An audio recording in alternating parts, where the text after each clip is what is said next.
자, 오늘 하나님 말씀은 페쿠데이 출애굽기 마지막 토라 포션입니다. 우리가 이제 출애굽기 토라 포션 끝나고 다음 주부터는 레위기 말씀을 나눕니다. 오늘 페쿠데이 말씀은 출애굽기 28장 21절에서 39장 1절.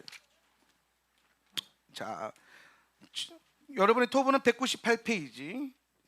38장 21절에서 39장 1절까지. 제가 한 절, 여러분이 한 절 교독합니다. 제가 먼저 읽습니다. 이것은 모세의 명령에 따라서 세워진 성막, 곧 증언의 성막의 재료들이 세워진 수요들이다. 그리고 제사장 아흐론의 아들 이타마르의 지휘 아래서 되어진 레위인들의 작업의 내력들이다.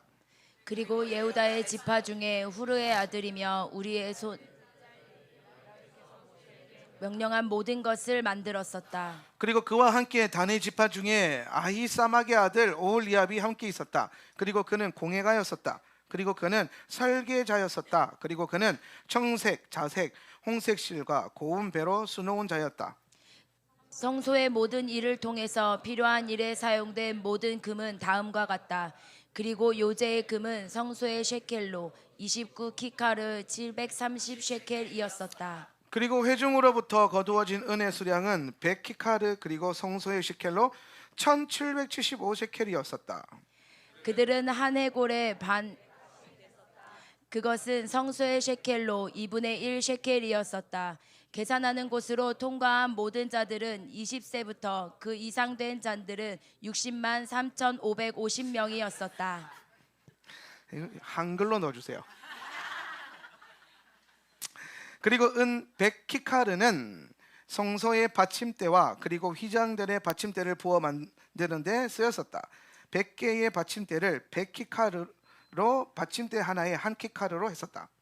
그리고 1775 셰켈로 그는 기둥들의 거리들을 만들었었다. 그는 그것들의 위 부분에 은으로 쌌었다. 그리고 그는 그것들로 기둥들의 띠를 만들었었다. 그리고 요제로 바친 노새는 70키카르 2400 셰켈이었었다. 그리고 그는 노쇠로 모임의 천막의 문의 받침과 노쇠 제단과 거기에 있는 노쇠 그물과 그리고 제단에 필요한 모든 기구들, 그리고 뜰 주위에 있는 받침대들과 뜰 입구의 받침대들과 성막의 모든 천막 말뚝들과 뜰 주위에 있는 말뚝들을 만들었었다. 그리고 그들은 성소에서 섬기는 자들을 위해서 청색, 자색, 홍색 실로부터 색깔 있는 화려한 옷들을 만들었었다. 그리고 그들은 야훼께서 모세에게 명령하신 대로 아하론을 위해서 거룩한 옷들을 만들었었다. 아멘. 자, 우리 가슴에 손을 얹고 절단을 선포하겠습니다. 내 영혼이 잘 될 것입니다. 내가 하는 일이 잘 될 것입니다. 내 육신이 강건할 것입니다. 이 모든 것을 이미 가졌습니다. 자, 여러분이 눈을 감고 여러분의 믿음을 사용해서 여러분의 영혼이 잘 되고 여러분의 가정이 잘 되고 하는 일들이 잘 되고 또한 여러분의 육신이 강건해지는 것을 믿음으로 바라보십시오. 질병이 있는 자들은 질병이 고침을 받는 모습을 바라보십시오. 묶여있는 것들이 풀릴 것이며 빚진 것들은 자유케 될 것이고 오늘 우리 안에 그리스도의 사랑이 계속해서 부어지는 것을 믿음으로 바라보십시오. 여러분의 가정은 소망이 있습니다. 우리의 일터는 소망이 있을 것입니다. 오늘 우리 믿음 안에서 주님이 일하실 것입니다. 자, 눈을 뜨고 옆에 있는 분들에게 선포합시다. 당신은 이미 다 가졌습니다. 아멘. 믿음 안에서 믿음으로 행동한다는 것은 말씀을 믿기 때문에 말씀으로 행동하는 겁니다. 그런 믿음이 저와 여러분 가운데 깊이 묵상되어지고 또 사라지기를 축복합니다. 자, 이번 주는 마지막 토라 포션 출애굽기 마지막인데요. 벌써 창세기 시작한 지 얼마 안 된 것 같은데 출애굽기가 끝나고 있습니다. 레위기, 민수기, 신명기 끝나면 또 1년이 지나가요. 그래도 여러분 감사한 것은 우리는 지난 1년 동안 뭐 했나 그랬을 때 주님 앞에 담대히 말할 수 있는 건 말씀을 읽었습니다. 우리는 토라를 읽었고 우리는 토라를 걸었으며 우리는 토라를 깊게 상고했죠. 근데 점점 아멘이 약해지는 건 좀 내 말의 착각인가요? 그렇게 여러분 믿음으로 말씀으로 자꾸 걸어가는 은혜가 있기를 축복합니다. 한 해가 지날수록 그냥 지나가는 게 아니라 토라를 한 번 읽고 두 번 읽고 세 번 읽고 하면서 여러분 안에 주의 말씀이 토라가 계속해서 넘쳐나기를 축복합니다. 이번 주간에는 마지막 토라 포션인데요, 페쿠데이입니다. 페쿠데이.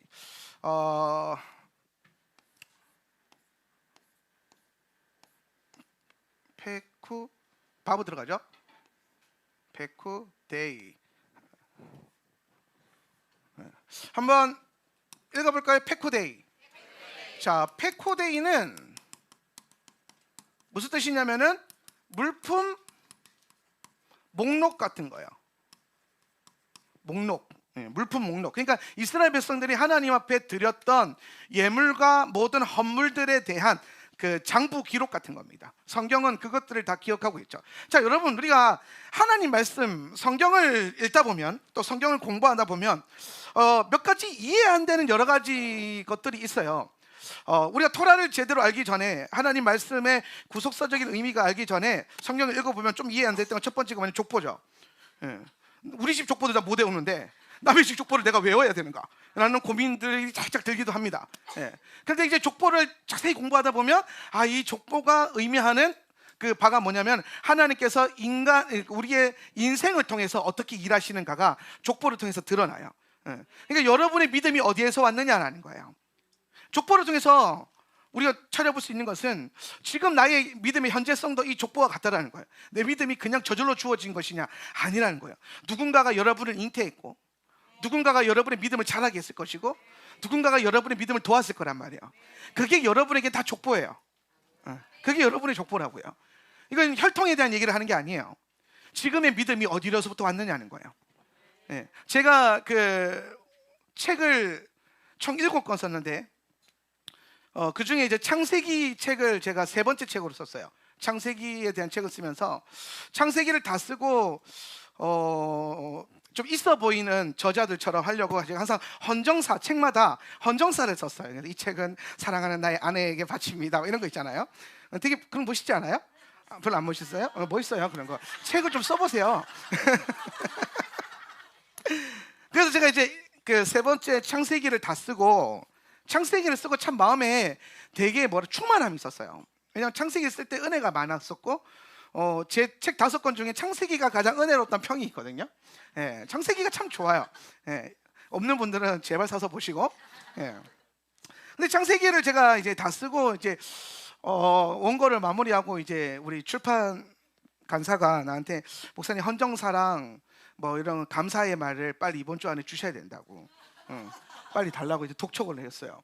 그래서 제가 밤에 이제 테이블에 앉아서, 서재에 앉아서 창세기에 대한 헌정사를 누구에게 쓸 것인가 이렇게 이제 보고 있는데, 창세기가 모든 것의 시작이잖아요. 모든 것에 대한 시작을 얘기하는 거거든요. 그러면서 제 믿음의 시작이 어디에서부터 왔는가를 생각해 보니까, 지금의 저의 믿음은 나의 노력으로 된 것이 아니라, 가만히 생각해 보니까 이 믿음을 전수하고 잉태해준 누군가가 있었는데, 그게 누구였냐면은 저희 어머니였어요. 제가 21살 때 돌아가신 저희 어머니였는데, 갑자기 이제 제가 그 건 19년 동안 돌아가신 어머니가 생각나서 슬펐던 적이 단 한 번도 없어요. 왜냐하면 저는 저희 어머니 장례식장에서 굉장히 행복한 은혜가 있었어요. 그게 뭐냐면, 굉장히 큰 상실 앞에서 제가 갖고, 그 장례식장에서, 저희 어머니의 장례식장에서 제가 가지고 있었던 소망이 뭐였냐면, 천국에서 우리는 영원히 마주할 것이라는 거죠. 믿고 돌아가셨으니까. 믿음이 있다는 것이 그때 얼마나 제게 행복하고 감격스러운지. 나는 지금 이 땅에서 어머니 얼굴을 잠시 이 수십 년간은 못 보겠지만은, 내가 하나님 나라에 들어가는 그날에 어머니와 함께, 그리스도와 함께 영원을 누리겠구나, 그 소망이 있어서 장례식장 때도 그렇게 슬프지 않았어요, 사실은. 상주 얼굴이 너무 슬프지 않다고 해서 혼이 났을 정도로 별로 슬프지 않았어요. 그래서 제가 거기서 막 복음을 증거했어요. 우리 믿지 않는 그 우리 친척들한테, 어른들이 오셔가지고 상주가 그렇게 얼굴을 그렇게 편안하게 있으면 안 된다고. 그러니까 좀 얼굴도 힘들게 하고, 그렇게 우리나라 사람들은 일부러 이렇게 곡소리도 아이고 이게 일부러 하잖아요. 그게 도리라고. 근데 여러분, 복음 안에서 그거는 도리가 아니거든요. 복음의 소망은 다시 만나게 될 기대감과 믿음의 소망이 있는 거예요. 그래서 저희 어머니 장례식장에서 제가 너무 평안한 얼굴로 그 하객들 오면 막 안아주고 웃어주고 막 그러니까, 오는 이 하객들도 좀 어이없어 하는 거죠. 그러니까 아니, 무슨 상주가 이렇게 행복하냐, 어머니가 돌아가셨는데. 근데 제가 그때마다 그 얘기했어요. 우리 어머니는 이곳에 계시지 않고 하늘 보좌에 예수님과 함께 행복하게 있을 건데 내가 여기서 그거를 슬퍼하면 되겠냐? 어머니는 지금 엄청 행복할 건데, 어머니는 예수님 품에 안겨서 엄청 행복해 하실 건데 내가 그거를 막 부러워서 이 땅에서 막 아이고 그리고 슬퍼하면 되겠냐? 오늘 우리가 그리스도 예수 안에서 다시 만날 그날을 꿈꾸고 소망하자. 복음이 여기 능력이 있는 겁니다. 그랬더니 사람들이 막 믿는 사람들은 그렇지만 좀 이상한 것 같아, 막 이런 느낌.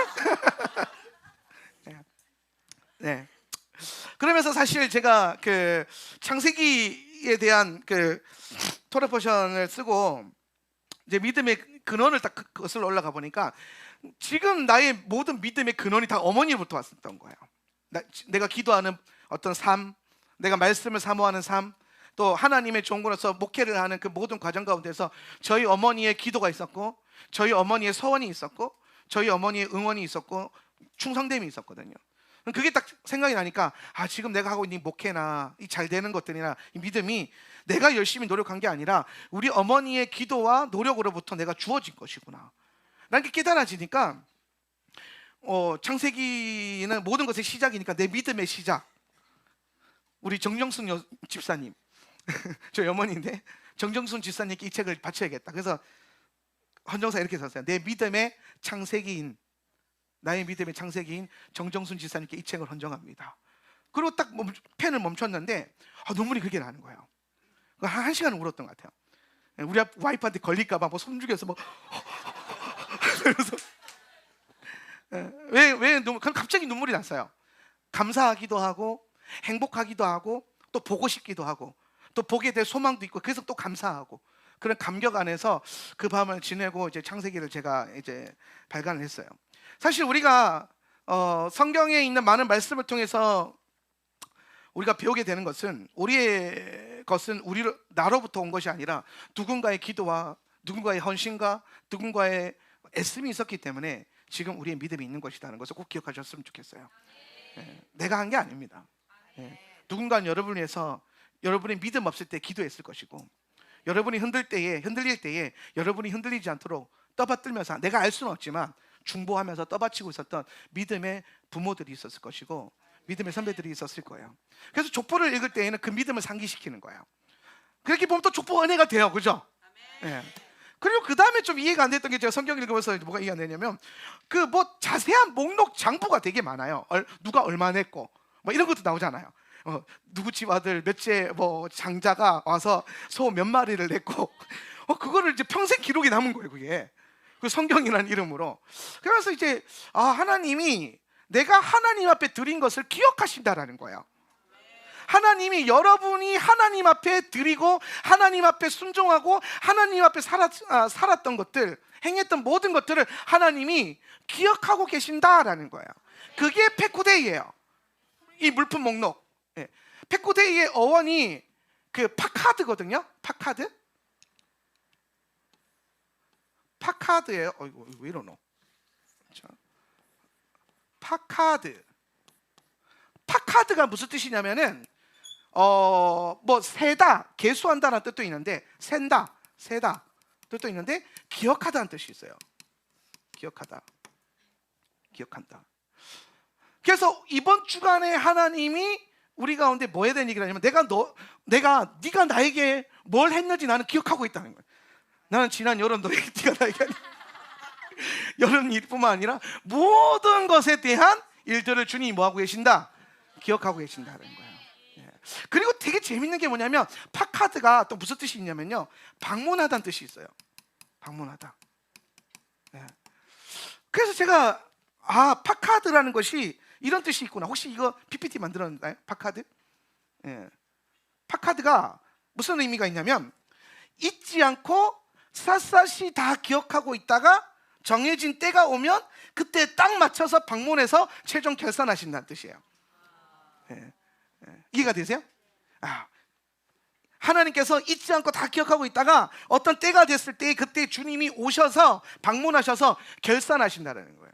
그럼 이번 주간에 하나님께서 우리 삶 가운데 어떤 일을 하시냐면, 이번 주간에 우리가 이 말씀을 묵상하면서 나아갈 때에 주님의 방문이 여러분 가운데 있을 거예요. 예수님께서 여러분 가운데 오실 거예요.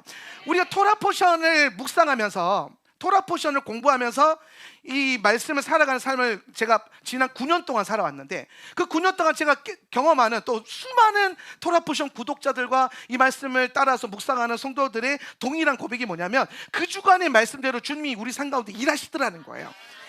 그러니까 이 강단에서 지금 하나님이 여러분을 통해서, 설교자를 통해서 선포되고 있는 이 설교는요, 사실 그냥 설교자의 어떤 시각적인 해석이 아니에요. 오늘 이 순간 우리는 믿음으로 뭐라고 받아들여야 되냐면, 저 말씀은 이번 주간에 내 삶 가운데 행하시는 하나님의 역사하십니다. 이거는 일종의 예언적인 선포다는 거예요. 할렐루야.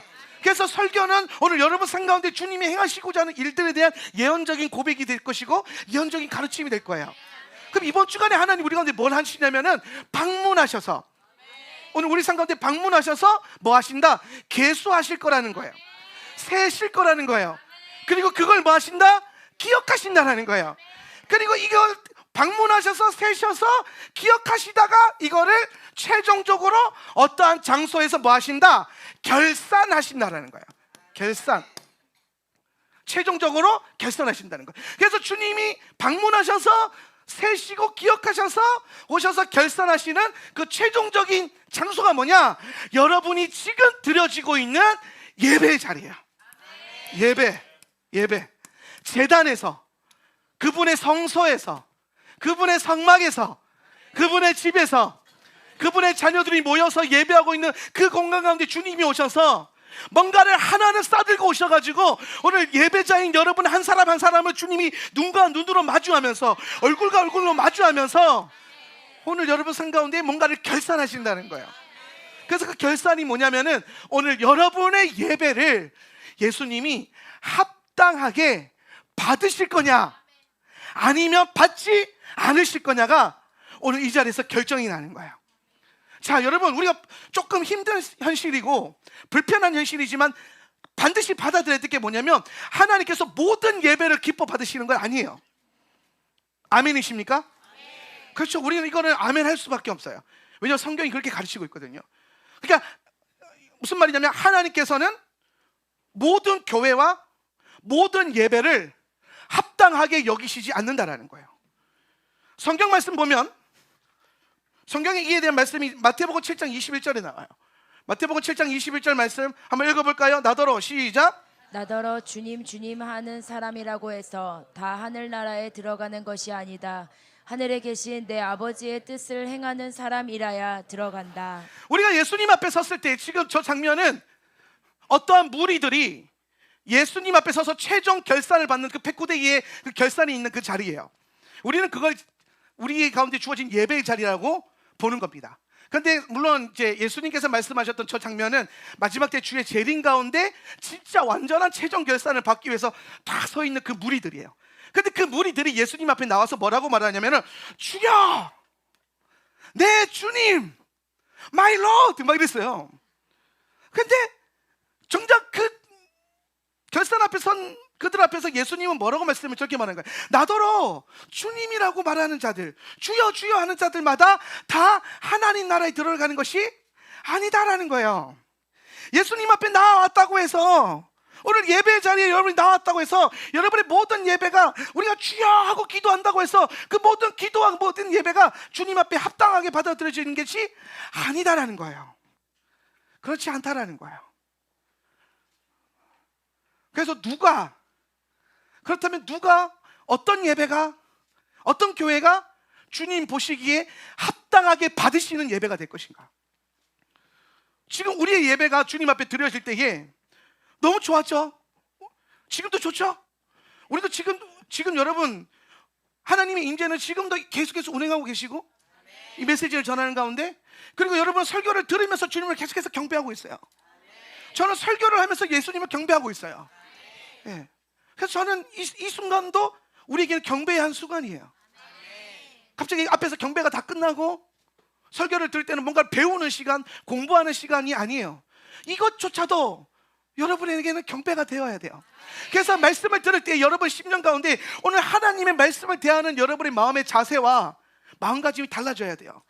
오늘 주님이 나에게 뭐라고 말씀하시는가가 들려져야 돼요.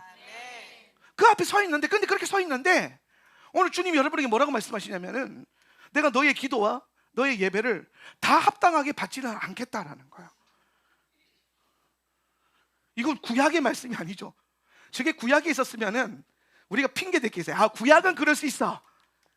아, 구약은 뭐 십자가 세워지기 전이니까. 근데 십자가를 지러 오신 주님이, 그리고 저 메시지의 예언적 현재성은 예수님이 사역하셨던 공생의 1세기가 아니라 앞으로 우리가 마주하게 될 다시 오실 주님 앞의 선물이들이에요. 저 시점은, 예언적 시점은 재림의 때거든요.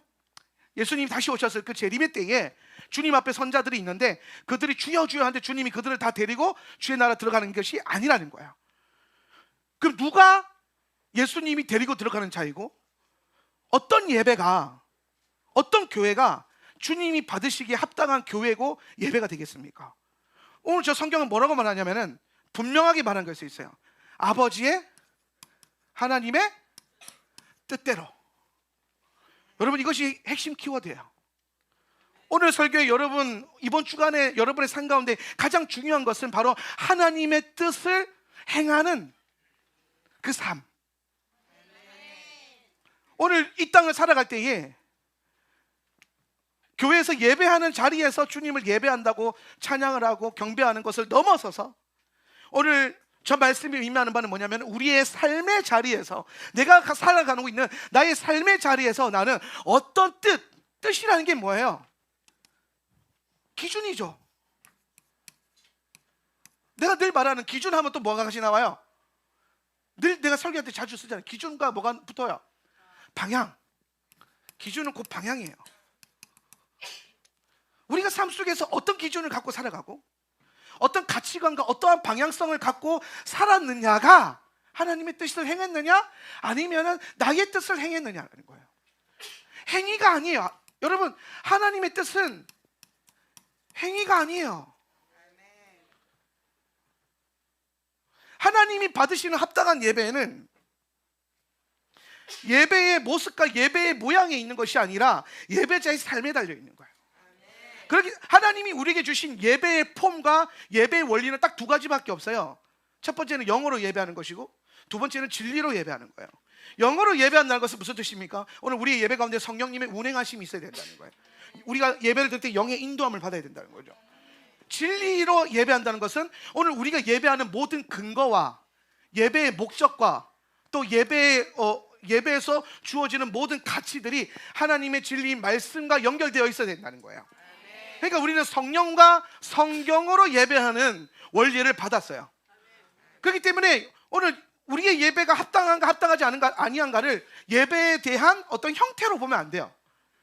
뭐 클래시컬한, 예를 들어서 장로교 스타일의 경건한 예배 있죠. 종치는 예배. 예, 뭔가 우리의 잠들어 있는 영을 깨우는 것 같지 않습니까? 저는 그 종소리 되게 좋아하거든요. 땡 칠 때마다 졸리다 깨워요. 능력이 있어요, 종소리에. 그럼 여러분, 우리는 그런 예배를 지향하지 않죠. 우리는 그런 예배를 지향하지는 않아요. 그런데 그런 예배가 그럼 하나님 받으시 합당한 예배가 아닌가요? 아니요, 저는 장로교 예배에서 은혜 많이 받았어요. 저는 장로교 출신이거든요. 저는 개혁주의 신학이 아직도 저의 신학의 핵심 중심이에요. 저는 그들의 생각과 그들의 예배에 대한 자세가 너무 좋아요. 장로교의 성도들만큼 예배에 대해서 중요하게 생각하는 사람들이 그렇게 많지 않아요. 진짜 많아요. 장로교회는 예배에 대해서 정말 중요하게 생각하는 분들이 많아요.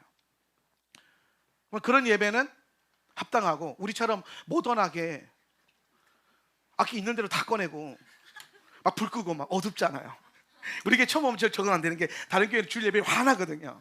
근데 우리는 약간 음침하다고 뭐라고 해야 되나?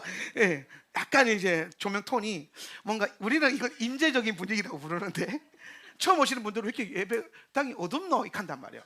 어둡다는 거예요.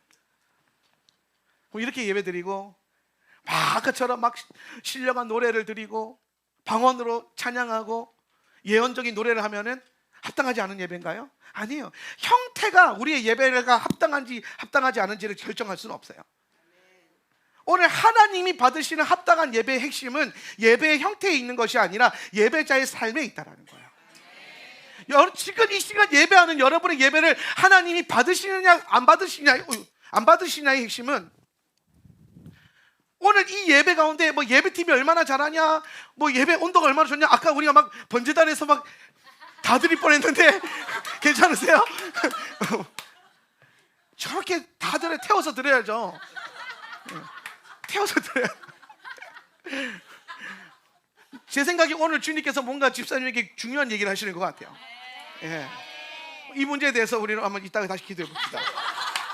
저는 뒤에서 그걸 보면서 뭔가 하나님 하시는 말씀이 있다 느껴졌거든요. 예. 집사님 삶의 아주 중요한 방향성이 이번 주에 결정할 거예요. 예. 아무튼 예. 하나님이 이 시간 우리의 예배를 기뻐 받으시냐 안 받으시냐의 문제는 지금 이 예배 가운데 어떠한 향기가 나고 어떠한 음악이 풀려 퍼지고 어떠한 조명이 달려 있고 예배 시간이 어떠가 되고 그게 중요한 게 아니에요. 지금 이 시간 주님이 받으시고자 하는 예배의 가장 중요한 포인트는 이 주간에 여러분이 예배하기 오기 전에 여러분은 어떠한 삶을 살았느냐가 여러분의 예배의 합당성을 결정할 거예요. 자, 이걸 성경에서 한번 찾아볼게요. 성경에서 한번 찾아볼 건데 먼저는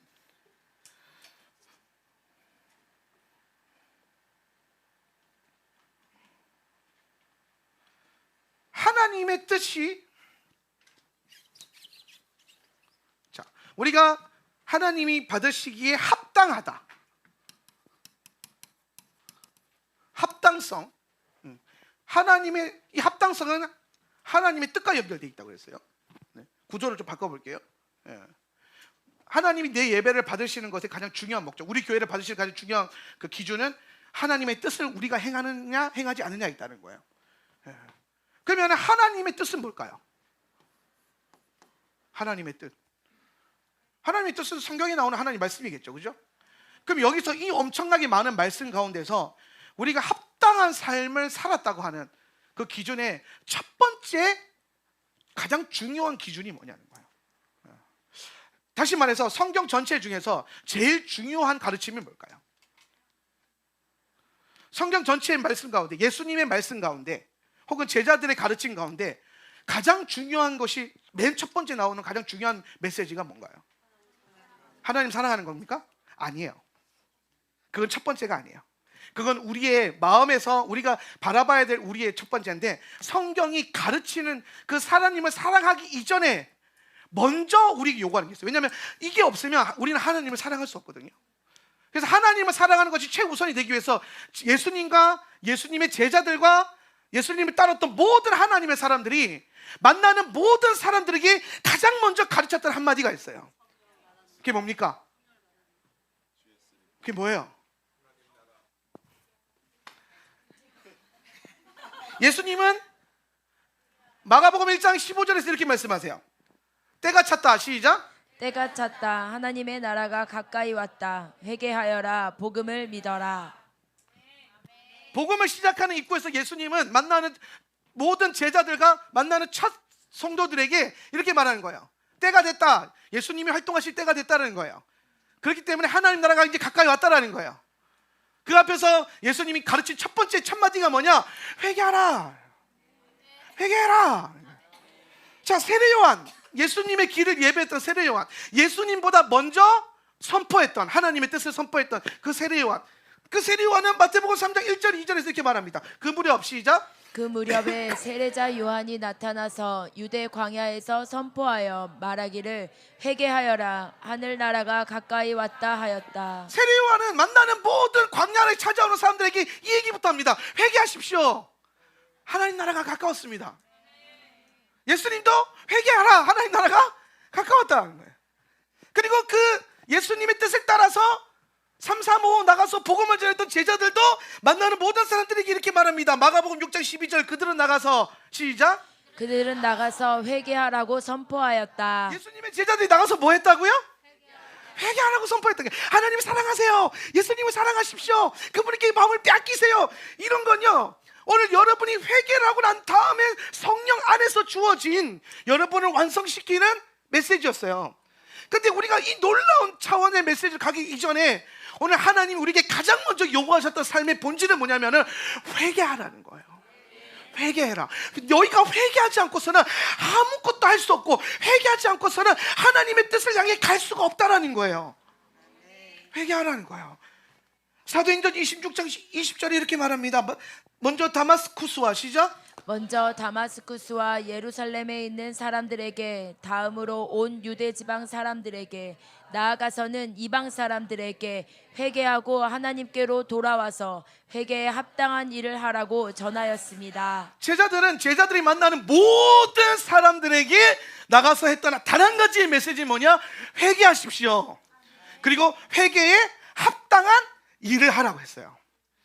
자, 여러분, 하나님이 우리의 예배를 받으시기 위해서는, 우리 교회가 하나님 보시기에 합당해지려면 우리는 하나님의 뜻을 행해야 되는데, 성경에서 말하고 있는 하나님 뜻의 가장 첫 번째 계명, 첫 번째 가르침의 핵심은 어디에 있냐면은 회개에 있다라는 거예요.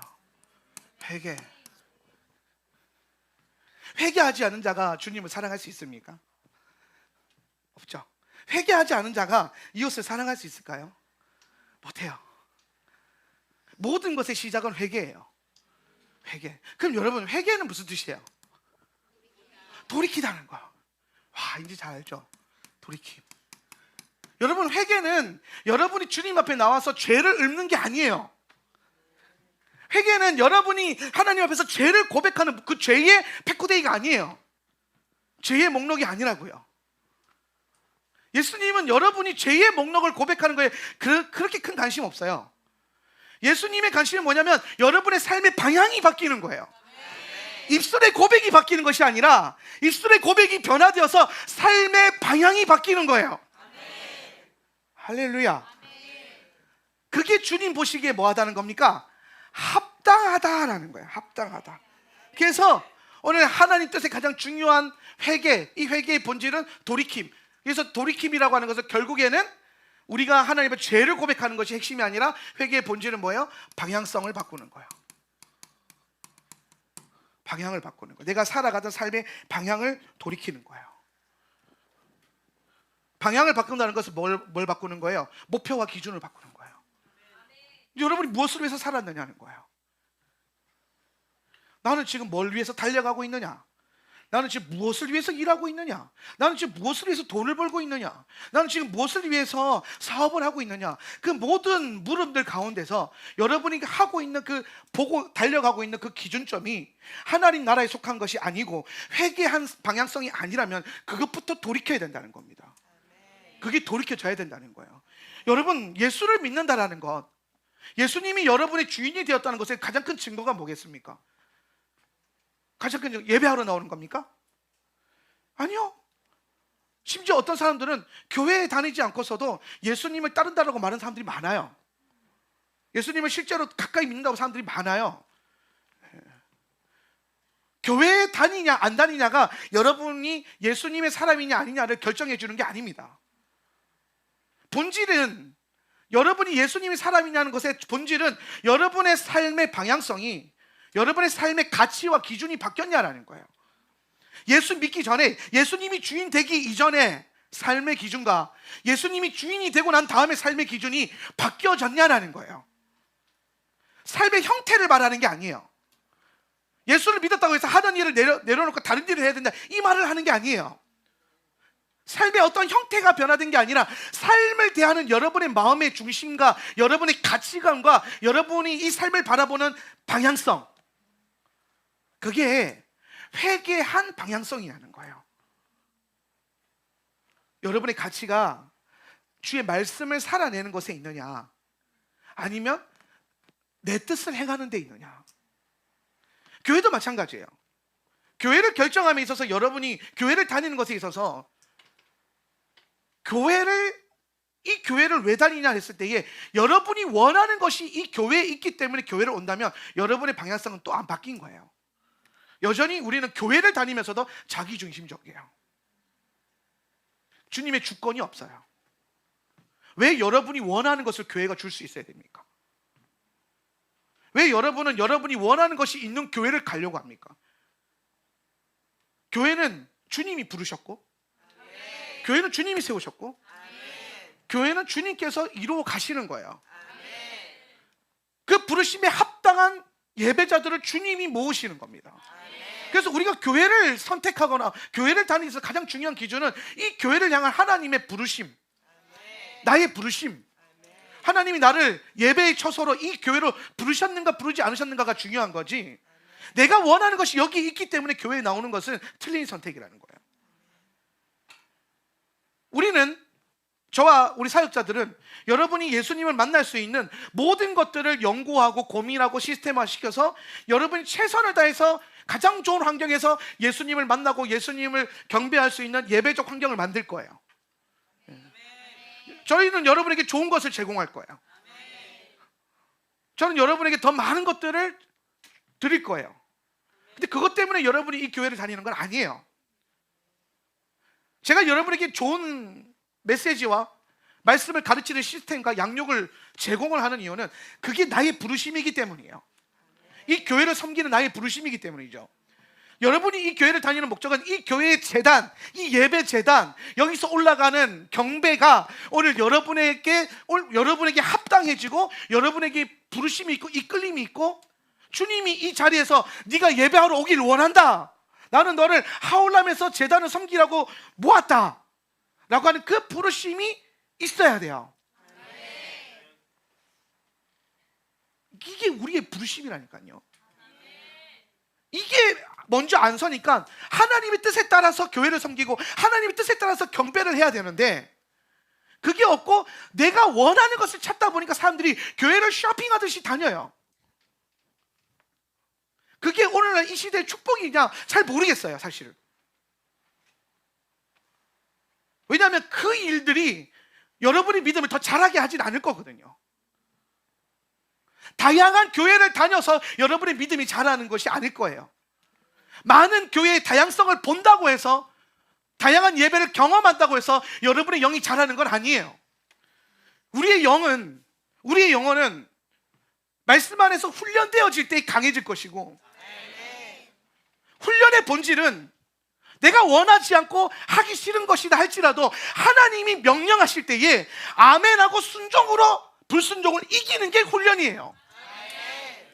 내가 원하지 않는 것이 여기 있다 할지라도, 내가 생각했을 때 내 기준에 내 판단에 이건 옳지 않다 할지라도 주님이 그 길로 가라고 하는 그 메시지가 떨어졌을 때 거기에 내 불순종을 이기는 순종이 훈련이 되는 거예요. 할렐루야. 어떤 목사님이 옛날에 저한테 그렇게 물어봤어요.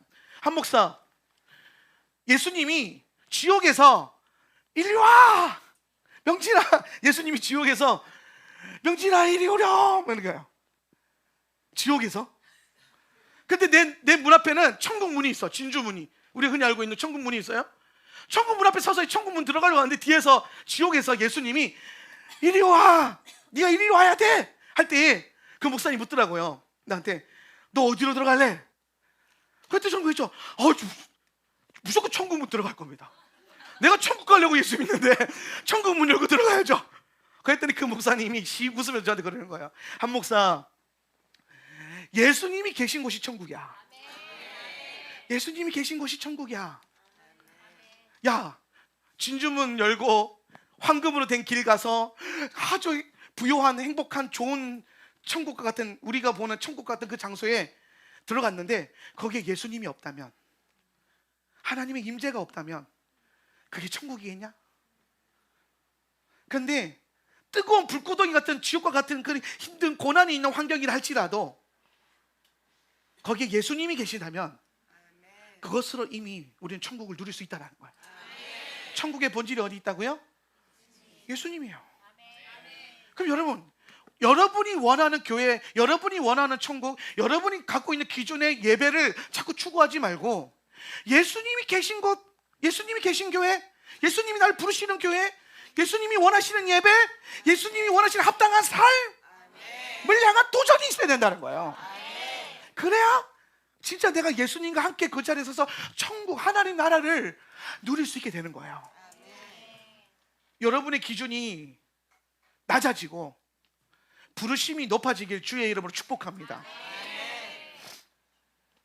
다시 본론으로 돌아가서 우리가 예수를 믿는다는 것, 교회에 다닌다는 건, 오늘 우리가 예수님의 주인으로 모신다는 것의 가장 중요한 본질은 삶의 방향성과 회개에 합당한 열매라는 거예요. 그게 있느냐 없느냐, 거기에 따라서 하나님은 우리의 지금의 예배를 받으시냐 안 받으시냐 결정한다는 거예요.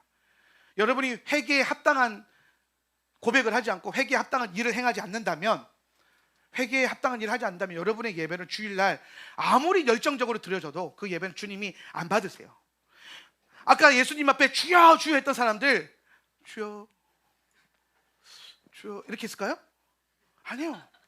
막 무릎 꿇고 막 가슴이 찢으면서 주여 나를 구원하소서 호시아나 그랬을 거란 말이에요.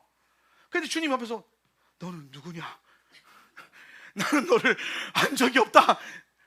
왜냐하면 분명히 예배 장소는 맞아, 예배 자리에 왔는데 나를 부르는 거 맞는 것 같은데 주님이 기억하고 있는 사람이 아니란 거예요. 왜? 삶 속에서 주님이 기억하실 만한 합당한 일을 하지 않았기 때문이에요.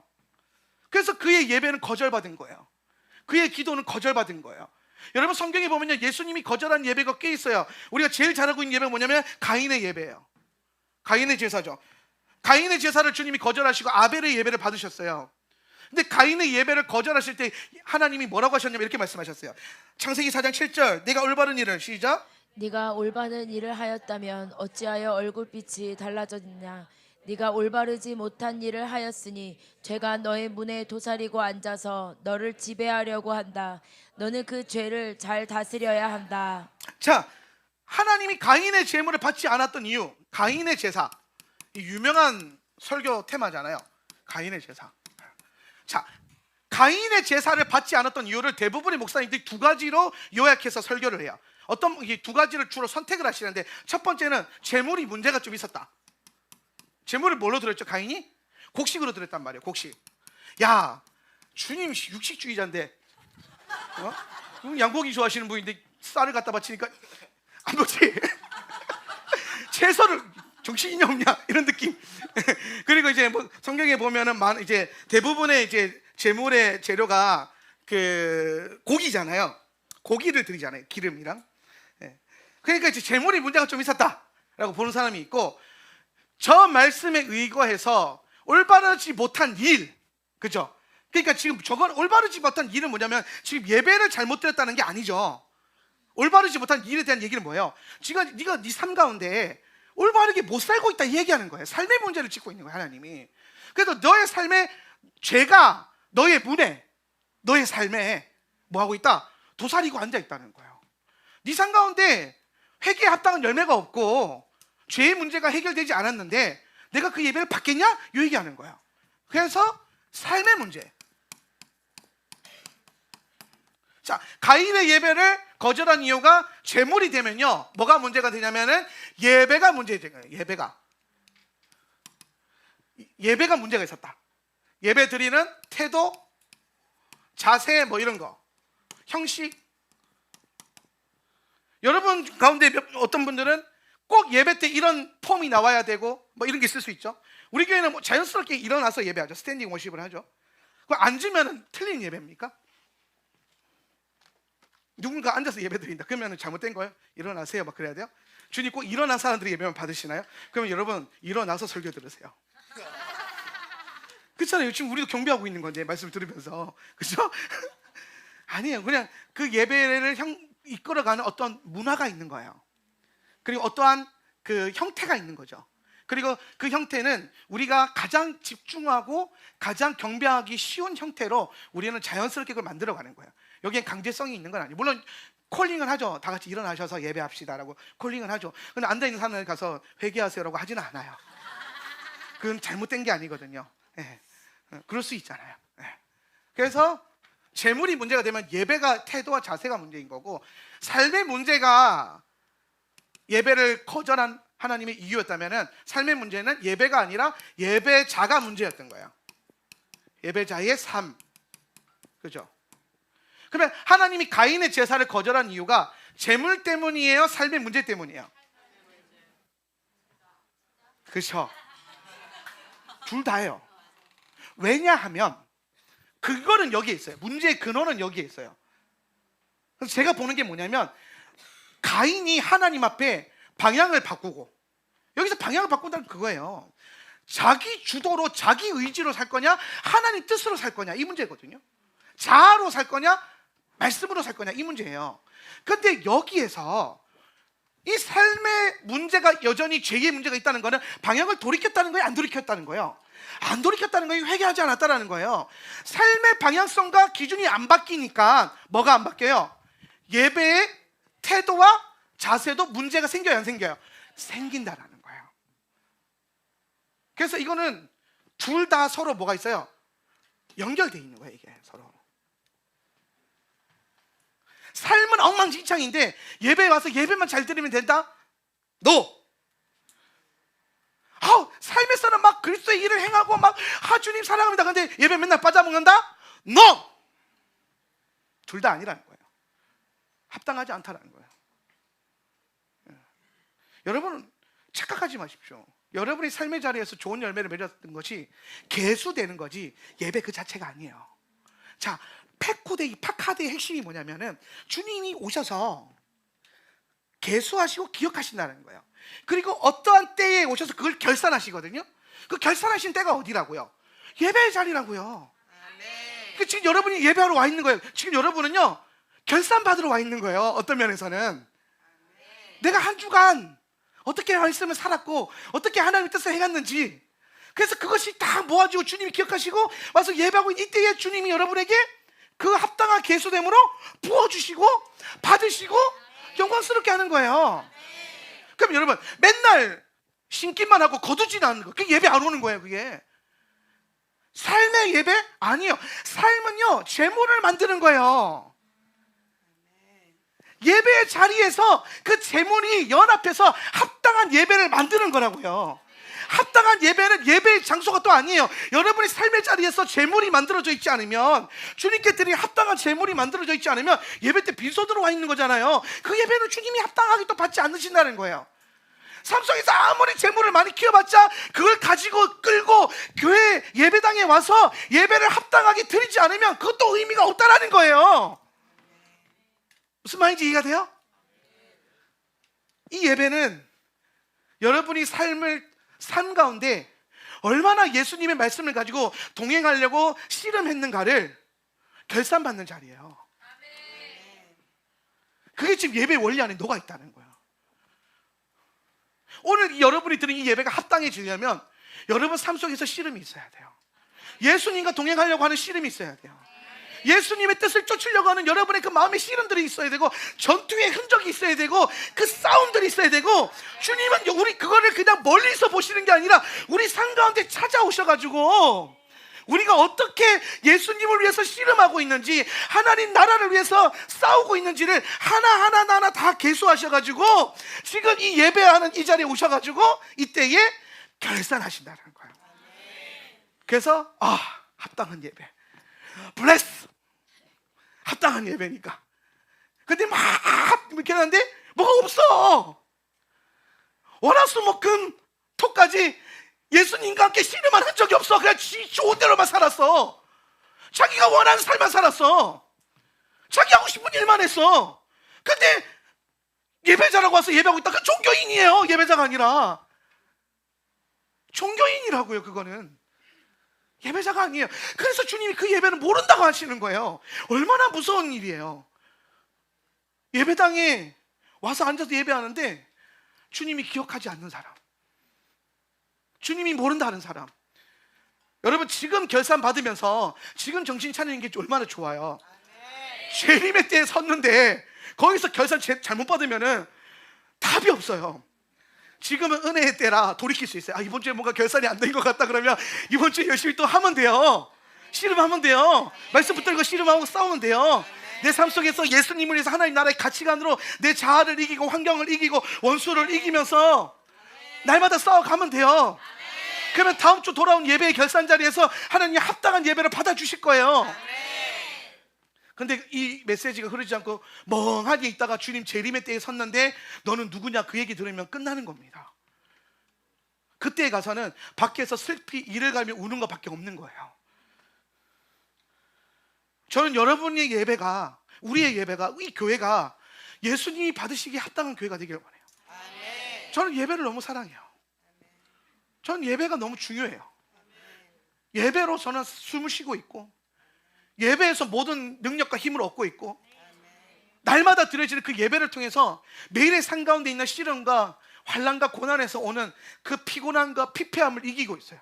왜냐하면 예배 가운데 주님 늘 부어주시거든요. 넘치도록 부어주세요. 은혜를 부어주세요. 그 은혜에 마주할 때마다 내 영혼이 살아나는 게 내가 느껴져요. 예배는 참 중요해요.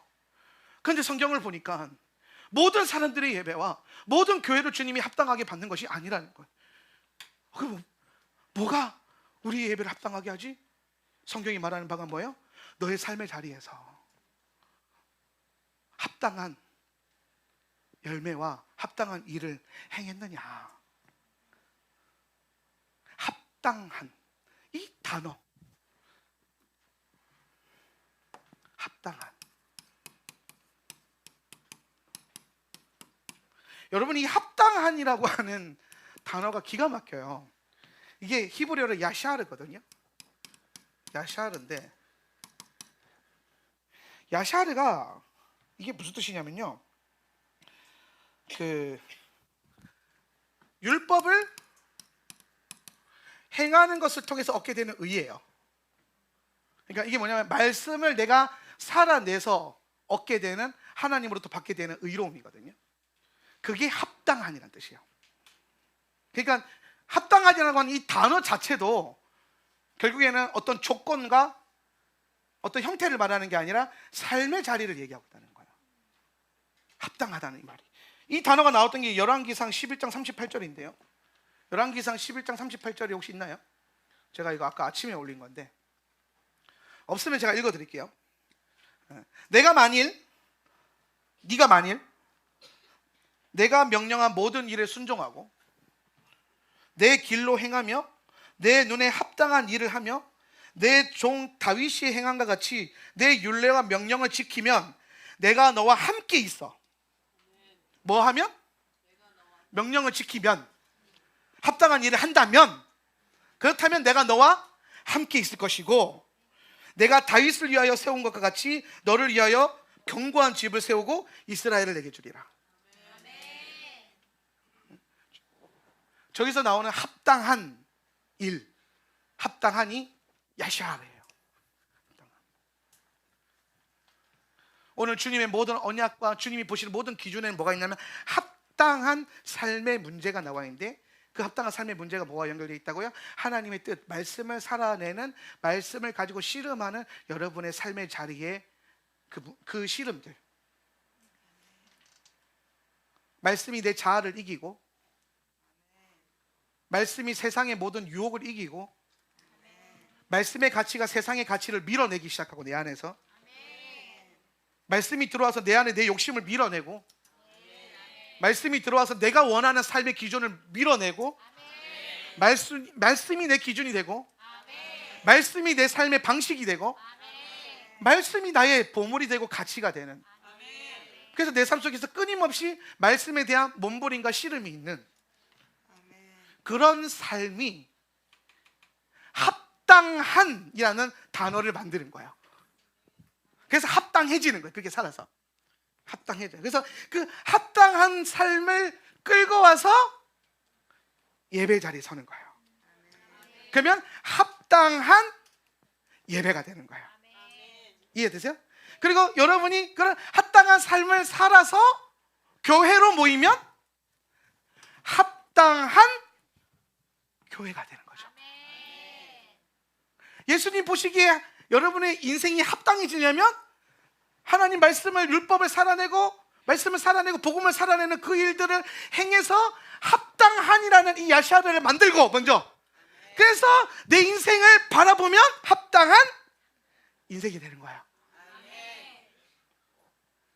합당한.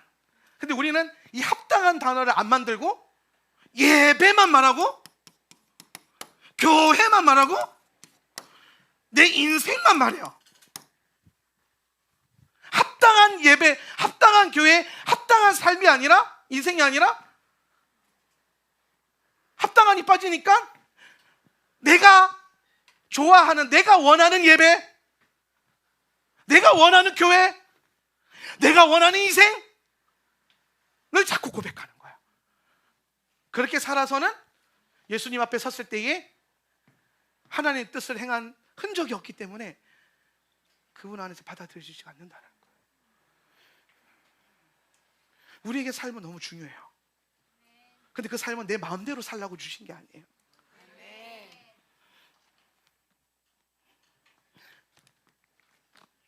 그분의 말씀을 따라 살려고 주신 삶이에요. 우리는 그런 존재예요. 그렇게 창조되었고, 그때 비로소 나라고 하는 존재가 하나님 형상으로 지어진 가장 완벽한 모습을 보여주는 거예요.